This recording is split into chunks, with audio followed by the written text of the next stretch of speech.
ನೋಡಿ, ಅನ್ನದಾತರ ಸಂಕಷ್ಟ ಒಂದ್ ಕಡೆ ಮಳೆ, ಇನ್ನೊಂದು ಕಡೆಯಲ್ಲಿ ಬೆಳೆದಿರುವಂತ ಬೆಳೆಗೆ ಸರಿಯಾದಂತ ಬೆಲೆ ಸಿಗ್ತಾ ಇಲ್ಲ. ಜೊತೆಗೆ ಈ ಅಧಿಕಾರಿಗಳ ಕಳ್ಳಾಟ ಬೇರೆ.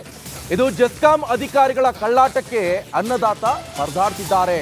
ವಾರದ ಹಿಂದೆ ಸುಟ್ಟು ಜಮೀನಿನ ವಿದ್ಯುತ್ ಟ್ರಾನ್ಸ್ಫರ್, ಒಂದು ವಾರ ಕಳೆದರೂ ಕೂಡ ಟಿಸಿ ನೀಡದೆ ವಿಳಂಬ ಆರೋಪ ಇದು.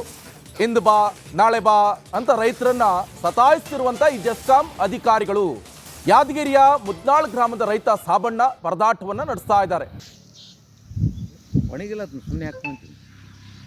ಯಾದಗಿರಿ ಜಿಲ್ಲೆಯ ಕೆಲವು ರೈತರಿಗೆ ಏನು ಹೊಲದಲ್ಲಿ ಸುಟ್ಟಿರುವಂಥ ಏನು ಟಿಸಿಗಳನ್ನು ಜೆಸ್ಕಾಂ ಅಧಿಕಾರಿಗಳು ಜಲ್ದಿ ಬೇಗ ಕೊಡದೇ ಇರೋ ಕಾರಣಕ್ಕಾಗಿ ಆ ಒಂದು ರೈತರ ಜಮೀನಿನಲ್ಲಿ ಬೆಳೆದಿರುವಂತಹ ಬೆಳೆ ಏನು ಆ ಜಮೀನಿನಲ್ಲಿ ಕಮರಿ ಹೋಗ್ತಾ ಇರುವಂಥದ್ದು. ಸದ್ಯ ನಾನಿವಾಗ ಏನು ಆ ಮುದ್ನಾಳ್ ಗ್ರಾಮದ ಹೊರವಲಯದಲ್ಲಿದ್ದೀನಿ. ನೀವು ನೋಡ್ತಾ ಇರ್ಬೋದು, ಈ ಒಂದು ಆ ಗ್ರಾಮದ ರೈತರು ಏನು ಆ ಒಂದು ಸುಮಾರು 3 ರಿಂದ 4 ಎಕರೆ ಜಮೀನಿನಲ್ಲಿ ಏನೋ ಈರುಳ್ಳಿ ಬೆಳೆಯನ್ನು ಬೆಳೆದಿದ್ದಾರೆ.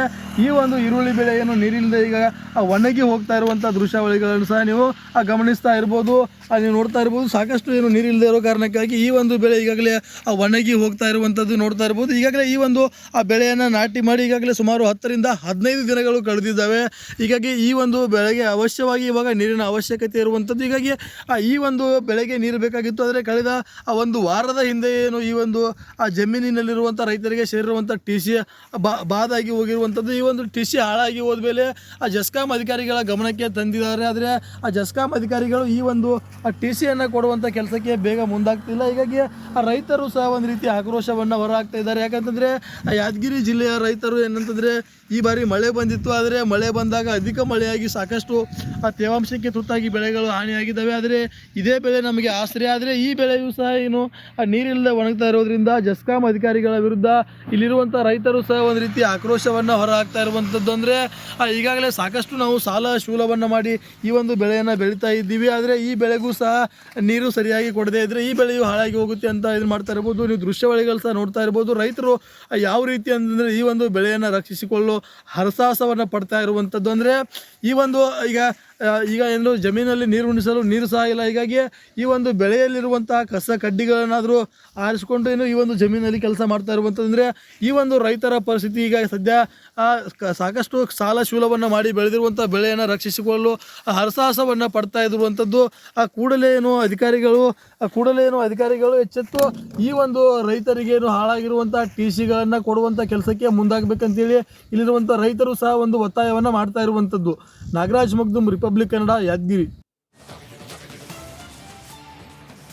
ನೋಡಿ, ಅನ್ನದಾತರ ಸಂಕಷ್ಟ ಒಂದ್ ಕಡೆ ಮಳೆ, ಇನ್ನೊಂದು ಕಡೆಯಲ್ಲಿ ಬೆಳೆದಿರುವಂತ ಬೆಳೆಗೆ ಸರಿಯಾದಂತ ಬೆಲೆ ಸಿಗ್ತಾ ಇಲ್ಲ. ಜೊತೆಗೆ ಈ ಅಧಿಕಾರಿಗಳ ಕಳ್ಳಾಟ ಬೇರೆ. ಇದು ಜೆಸ್ಕಾಂ ಅಧಿಕಾರಿಗಳ ಕಳ್ಳಾಟಕ್ಕೆ ಅನ್ನದಾತ ಪರದಾಡ್ತಿದ್ದಾರೆ. ವಾರದ ಹಿಂದೆ ಸುಟ್ಟು ಜಮೀನಿನ ವಿದ್ಯುತ್ ಟ್ರಾನ್ಸ್ಫರ್, ಒಂದು ವಾರ ಕಳೆದರೂ ಕೂಡ ಟಿಸಿ ನೀಡದೆ ವಿಳಂಬ ಆರೋಪ ಇದು. ಇಂದು ಬಾ ನಾಳೆ ಬಾ ಅಂತ ರೈತರನ್ನ ಸತಾಯಿಸ್ತಿರುವಂತ ಈ ಜೆಸ್ಕಾಂ ಅಧಿಕಾರಿಗಳು ಯಾದಗಿರಿಯ ಮುದ್ನಾಳ್ ಗ್ರಾಮದ ರೈತ ಸಾಬಣ್ಣ ಪರದಾಟವನ್ನ ನಡೆಸ್ತಾ ಇದ್ದಾರೆ. ಯಾದಗಿರಿ ಜಿಲ್ಲೆಯ ಕೆಲವು ರೈತರಿಗೆ ಏನು ಹೊಲದಲ್ಲಿ ಸುಟ್ಟಿರುವಂಥ ಏನು ಟಿಸಿಗಳನ್ನು ಜೆಸ್ಕಾಂ ಅಧಿಕಾರಿಗಳು ಜಲ್ದಿ ಬೇಗ ಕೊಡದೇ ಇರೋ ಕಾರಣಕ್ಕಾಗಿ ಆ ಒಂದು ರೈತರ ಜಮೀನಿನಲ್ಲಿ ಬೆಳೆದಿರುವಂತಹ ಬೆಳೆ ಏನು ಆ ಜಮೀನಿನಲ್ಲಿ ಕಮರಿ ಹೋಗ್ತಾ ಇರುವಂಥದ್ದು. ಸದ್ಯ ನಾನಿವಾಗ ಏನು ಆ ಮುದ್ನಾಳ್ ಗ್ರಾಮದ ಹೊರವಲಯದಲ್ಲಿದ್ದೀನಿ. ನೀವು ನೋಡ್ತಾ ಇರ್ಬೋದು, ಈ ಒಂದು ಆ ಗ್ರಾಮದ ರೈತರು ಏನು ಒಂದು ಸುಮಾರು 3 ರಿಂದ 4 ಎಕರೆ ಜಮೀನಿನಲ್ಲಿ ಏನೋ ಈರುಳ್ಳಿ ಬೆಳೆಯನ್ನು ಬೆಳೆದಿದ್ದಾರೆ. ಈ ಒಂದು ಈರುಳ್ಳಿ ಬೆಳೆ ಏನು ನೀರಿಲ್ಲದೆ ಈಗ ಒಣಗಿ ಹೋಗ್ತಾ ಇರುವಂಥ ದೃಶ್ಯಾವಳಿಗಳನ್ನು ಸಹ ನೀವು ಗಮನಿಸ್ತಾ ಇರ್ಬೋದು. ನೀವು ನೋಡ್ತಾ ಇರ್ಬೋದು, ಸಾಕಷ್ಟು ಏನು ನೀರಿಲ್ಲದೆ ಇರೋ ಕಾರಣಕ್ಕಾಗಿ ಈ ಒಂದು ಬೆಳೆ ಈಗಾಗಲೇ ಒಣಗಿ ಹೋಗ್ತಾ ಇರುವಂಥದ್ದು ನೋಡ್ತಾ ಇರ್ಬೋದು. ಈಗಾಗಲೇ ಈ ಒಂದು ಆ ಬೆಳೆಯನ್ನು ನಾಟಿ ಮಾಡಿ ಈಗಾಗಲೇ ಸುಮಾರು 10 ರಿಂದ 15 ದಿನಗಳು ಕಳೆದಿದ್ದಾವೆ.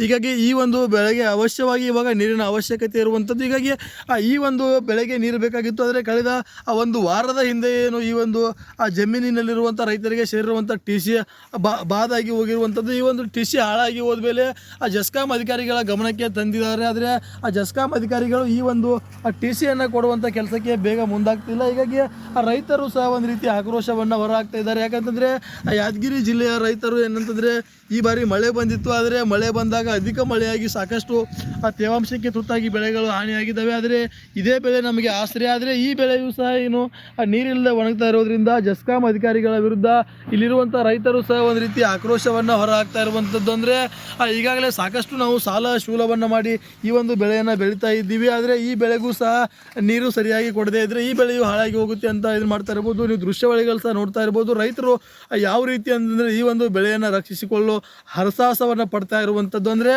ಈ ಒಂದು ಈಗ ಏನು ಜಮೀನಲ್ಲಿ ನೀರು ಉಣಿಸಲು ನೀರು ಸಹ ಇಲ್ಲ, ಹೀಗಾಗಿ ಈ ಒಂದು ಬೆಳೆಯಲ್ಲಿರುವಂತಹ ಕಸ ಕಡ್ಡಿಗಳನ್ನಾದರೂ ಆರಿಸಿಕೊಂಡು ಈ ಒಂದು ಜಮೀನಲ್ಲಿ ಕೆಲಸ ಮಾಡ್ತಾ ಇರುವಂಥದ್ದು. ಅಂದರೆ ಈ ಒಂದು ರೈತರ ಪರಿಸ್ಥಿತಿ ಈಗ ಸದ್ಯ ಸಾಕಷ್ಟು ಸಾಲ ಶೂಲವನ್ನು ಮಾಡಿ ಬೆಳೆದಿರುವಂಥ ಬೆಳೆಯನ್ನು ರಕ್ಷಿಸಿಕೊಳ್ಳಲು ಹರಸಾಹಸವನ್ನು ಪಡ್ತಾ ಇರುವಂಥದ್ದು. ಕೂಡಲೇ ಅಧಿಕಾರಿಗಳು ಎಚ್ಚೆತ್ತು ಈ ಒಂದು ರೈತರಿಗೇನು ಹಾಳಾಗಿರುವಂಥ TCಗಳನ್ನು ಕೊಡುವಂಥ ಕೆಲಸಕ್ಕೆ ಮುಂದಾಗಬೇಕಂತೇಳಿ ಇಲ್ಲಿರುವಂಥ ರೈತರು ಸಹ ಒಂದು ಒತ್ತಾಯವನ್ನು ಮಾಡ್ತಾ ಇರುವಂಥದ್ದು. ನಾಗರಾಜ್ ಮಗ್ದುಮ್, ರಿಪಬ್ಲಿಕ್ ಕನ್ನಡ, ಯಾದಗಿರಿ. ಇನ್ನು ಜಿಟಿ ಮಳೆಗೆ ಮಂಡ್ಯ ರೈತರು ಕಂಗಾಲಾಗ್ಬಿಟ್ಟಿದ್ದಾರೆ. ಕೈಗೆ ಬಂದ ತುತ್ತು ಬಾಯಿಗೆ ಬಾರದ ಪರಿಸ್ಥಿತಿ. ಕಟಾವಿಗೆ ಬಂದ ಭತ್ತ ನಾಶವಾಗುವ ಆತಂಕದಲ್ಲಿ ರೈತರಿದ್ದಾರೆ. ಜಿಟಿ ಮಳೆಗೆ ಭತ್ತದ ಮೊಳಕೆ ಒಡೆಯುವ ಭೀತಿ ಶುರುವಾಗ್ಬಿಟ್ಟಿದೆ ಅಂತೆ ರೈತರಿಗೆ. ಸಹಜವಾಗಿ ರೈತರು ಸಂಕಷ್ಟದ ಪರಿಸ್ಥಿತಿ ಕಾರಣ ಜಿಟಿ ಮಳೆ ಆರಂಭ ಆಗ್ಬಿಟ್ಟಿದೆ. ಭತ್ತದ ಬೆಳೆ ನಾಶ ಆಗುವಂತ ಆತಂಕ ರೈತರದ್ದು. ಕೈಗೆ ಬಂದ ತುತ್ತು ಬಾಯಿಗೆ ಬರದೇ ಇರುವಂತಹ ಪರಿಸ್ಥಿತಿ. ಯಾಕಂದ್ರೆ ಮಳೆಯಾಗಿತ್ತು, KRS ಯಾವ ರೀತಿ ಬದುಕಿಸ್ತಾನೋ ಇಲ್ವೋ ಅದು ಗೊತ್ತಿಲ್ಲ. ನಮಗೆ ಕೊಟ್ಟರು ನಾವು ಮಾಡಿ. ಫೆಂಗಲ್ ಚಂಡಮಾರುತ ಎಫೆಕ್ಟ್ಗೆ ಮಂಡ್ಯ ಜಿಲ್ಲೆಯ ರೈತರು ಕಂಗಾಲಾಗಿ ಹೋಗ್ತಾ ಇದ್ದಾರೆ. ಬೆಳೆದು ನಿಂತ ಬೆಳೆ ನೆಲ ಕಚ್ಚುತ್ತಾ ಇದ್ದು, ವ್ಯವಸಾಯಕ್ಕೆ ಮಾಡಿದಂಥ ಖರ್ಚು ಕೂಡ ಸಿಗದಂಥ ರೀತಿಯಲ್ಲಿ ರೈತ ಇದ್ದಾನೆ. ಇನ್ನು ಈ ಬಗ್ಗೆ ಮಾತಾಡೋದಕ್ಕೆ ನಮ್ಮ ಜೊತೆ ರೈತರಿದ್ದಾರೆ, ಅವ್ರನ್ನ ಮಾತಾಡಿಸ್ತೀನಿ. ಪ್ರಮುಖವಾಗಿ ಭತ್ತ ಸಂಪೂರ್ಣವಾಗಿ ನಾಶ ಆಗುವಂಥ ಸ್ಥಿತಿ ತಲುಪ್ತಾ ಇದೆ. ಸರ್, ಭತ್ತ ಸಂಪೂರ್ಣವಾಗಿ ನೆಲ ಕಚ್ಚುತ್ತಾ ಇದೆ, ಸಂಪೂರ್ಣವಾಗಿ ಹಾನಿ ಆಗ್ತಾ ಇದೆ, ಏನು ಹೇಳ್ತೀರಿ? ಸರ್, ಈಗ ಮಳೆ ಎಫೆಕ್ಟಿಂದ ಈ ಥರ ರೈತರಿಗೆ ಭಾಳಷ್ಟು ತೊಂದರೆ ಆಗ್ತಾ ಇರೋದಂತೂ ನಿಜ. ಆದರೆ ಇದನ್ನು ನಾವು ಈ ಥರ ಬರುತ್ತೆ ಅಂತ ಗೊತ್ತಿರಲಿಲ್ಲ. ಇನ್ನು 2-3 ದಿವಸಗಳಲ್ಲಿ ಭಾಳಷ್ಟು ಕಟಾವು ಮಾಡಬೇಕಲ್ಲ ಅನ್ನೋ ರೈತನ ಆಸೆ ಭಾಳಷ್ಟು ಇತ್ತು. ಈಗ ಈ ಮಳೆ ಎಫೆಕ್ಟ್ನಿಂದ ಈಗ ರಾಸುಗಳಿಗೆ ಹುಲ್ಲಾಗಲಿ ಅಥವಾ ರೈತರು ಬೆಳೆದಂಥ ಫಸಲು ಭತ್ತ ಆಗಲಿ ಕೈ ಸಿಕ್ಕೋದೆ ಭಾಳಷ್ಟು ಕಷ್ಟವಾಗಿದೆ. ಇದು ಮುಂದೆ ತಾವೇ ತಿಳಿದು ಏನಾದರೂ ಒಂದು ಪರಿಹಾರಕ್ಕೋಸ್ಕರ ದಾರಿ ಕೊಡಬೇಕು ಅಂತ ತಮ್ಮಲ್ಲಿ ಕೇಳ್ಕೊತಾ ಇದ್ದೀವಿ. ಸರ್, ಈಗ ನೀವು ಎಷ್ಟು ಪ್ರಮಾಣದಲ್ಲಿ ನಷ್ಟ ಆಗ್ಬೋದು ಅಂತ ಸಂದರ್ಭ ಈಗ ನಮ್ಗೆ ಇನ್ನೂ ಫಸಲೇ ಕೈಗೆ ಸೇರಿಲ್ವಲ್ಲ ಸರ್. ಈ ಫಸಲು ಕೈ ಸೇರಿದ್ರೂ ಏನೋ ರೂಪಾಯಿನಲ್ಲಿ 4 ಆಣಿ 8 ಆಣಿ 12 ಆಣಿ ಭಾಗನಾದ್ರು ಸಿಗುತ್ತೇನು ಅಂತದಾದ್ರೂ ತಿಳ್ಕೊಬೋದಿತ್ತು. ಆದರೆ ಇದು ಇನ್ನೂ ಫಸಲೇ ಕಟಾವು ಮಾಡಿಲ್ವಲ್ಲ. ಇದು ಯಾವ ರೀತಿ ಇದೇ ರೀತಿ ಇನ್ನೂ 1-2 ದಿವಸ 4 ದಿವಸ ಈ ಮಳೆ ಮುಂದುವರೆದ್ರೆ ರೈತನಿಗೆ ಏನೂ ಸಿಗಲ್ಲ. ಇಲ್ಲರೆ ರಾಸು ಹುಲ್ಮೇಯಲ್ಲ, ಇಲ್ಲರೆ ಭತ್ತ ತಿನ್ನೋಕ್ಕೆ ರೈತರಿಗೆ ಆಗೋದು ಇಲ್ಲ. ಈಗ ಸರ್, ಎಷ್ಟು ಪ್ರಮಾಣದಲ್ಲಿ ನಷ್ಟ ಆಗ್ತಾ ಇದೆ, ಜೊತೆಗೆ ಯಾವ ರೀತಿ ತೊಂದರೆ ಆಗ್ತಾ ಇದೆ ಅಂತ? ಒಂದು 0.5% ಕಮ್ಮಿ ಲಾಸ್ ಆಯ್ತದೆ ಸರ್. ಇವಾಗ ಇನ್ನೊಂದು ವಾರ ಇಲ್ಲದ್ರೆ ಏನೂ ಪ್ರಾಬ್ಲಮ್ ಇರ್ತಿರಲಿಲ್ಲ. ಹೆಂಗೋ 100ಕ್ಕೆ 100% ಸಿಕ್ಕೋದು. ಇನ್ನೊಂದು ವಾರ ಆಗಿದ್ರೆ ನಾವೀಗ ನಿರೀಕ್ಷೆಯಲ್ಲಿ ಇದ್ದೋ, ಈಗ ಇನ್ನೊಂದು 4-5 ಸಲ ಸಿಕ್ಕೋಗ್ಬೋದು. ಅದರಲ್ಲಿ ಈಗ ಅರ್ಧ ಕೊಳ್ತೋಯ್ತು ಸರ್. ಒಂದು ಅರ್ಧ ಭಾಗನೇ ಖಾಲಿ. ದನಿಗೆ ಹುಲ್ಲಿಲ್ಲ, ಮೊಳಕೆ ಬರುತ್ತೆ ಸರ್. ಇನ್ನೊಂದು 2 ದಿವಸ ಹೋದ್ರೆ ಮನುಷ್ಯರ್ದು ಹೆಂಗಾರಲ್ಲಿ ದನ ಕರುಗಳಿಗೆ ಹುಲ್ಲು ಸಿಕ್ಕಲ್ಲ ಸರ್, ಎಲ್ಲ ಕೊಳ್ತಾ ಬಿಡ್ತದೆ. ಕೈಗೆ ಬರೋ ಟೈಮಲ್ಲಿ ಕೈ ಕೊಟ್ಬಿಡ್ತಾ ಮಳೆ ಅಂತ? ಕೈ ಕೊಟ್ಬಿಡ್ತು ಸಹ. ಈಗ ನಮ್ಗೆ ಭತ್ತ ಕೆಳಗಡೆ ಮನೆ ಕಬಿಟ್ಟಿದೆ. ನಮಗೆ 3 ಸಲ ಒಂದು ಎಕರೆಗೆ 3,000 ರೂಪಾಯಿ ಆಗೋದು, ಈಗ 6,000 ರೂಪಾಯಿ ಆಯ್ತಾಯಿದೆ. ಈಗ ಎಲ್ಲ ಮನಗ್ಬಿಟ್ಟು ಬೆಳೆ ಪೂರ್ತಿ ಕೆಳಕ್ಕೆ ಮನಗ್ಬಿಟ್ಟದ. ಈಗ 3,000 ರೂಪಾಯಿ ಗದ್ದೆ ಕಟಾವು ಮಾಡಿಸ್ತಿದ್ದೋ, ಈಗ 6,000 ರೂಪಾಯಿ ಕೊಡ್ಬೇಕು ಸರ್ ಒಂದು ಎಕರೆಗೆ. ನಾವು ಈಗ ಜಾಸ್ತಿ ಕೇಳ್ತಾ ಇದ್ದಾರೆ.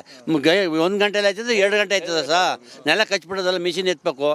ನಮಗೆ ಈಗ ಟ್ರಾಬಲ್ ನಮ್ಮದು 4 ಎಕರೆ 4 ಎಕರೆಗೆ ಎಲ್ಲ ನೆಲ ಕಚ್ಬಿಡೋದಿಲ್ಲ ಮನೆಗೆ. ಸರ್, ಇಂಥ ಟೈಮಲ್ಲಿ ಸರ್ಕಾರ ಯಾವ ಕ್ರಮ ತೆಗೆದುಕೋಬೇಕು ಅಂತ?